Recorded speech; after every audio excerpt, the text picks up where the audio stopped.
Roshan made a very refreshingly original contribution by painting an alternative vision for the country rather than merely sort of rebutting the government's claims in the president's speech.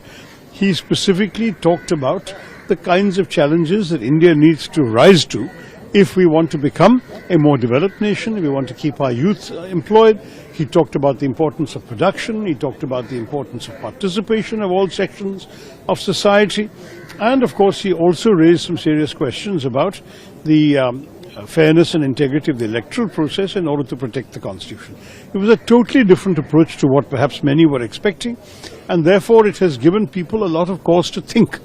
It was good the Prime Minister was also sitting there listening to this, and I think that the arguments that he made will deserve further reflection and response from the government, which is precisely what a leader of the opposition should be doing.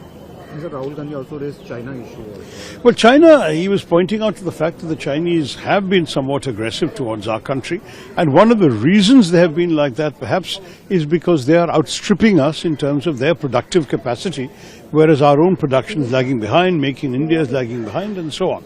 That was the argument that he was trying to convey. And sir, couldn't Rijiju object over Rahul Gandhi remark on PM Modi inaugural ceremony of US President? So what do you see? Well, I think what Rahul Gandhi was referring to was something that was widely reported in the newspapers, and such similar points and criticisms were made by others before.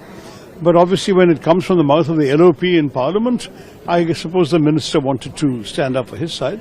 But I don't think at this moment that there's very much we can say about that. You all heard on television what was said and what was responded to by the minister. I think we can leave it there and move on. There were much more important substantive points that the leader of the opposition made in the speech. The Russian delegation?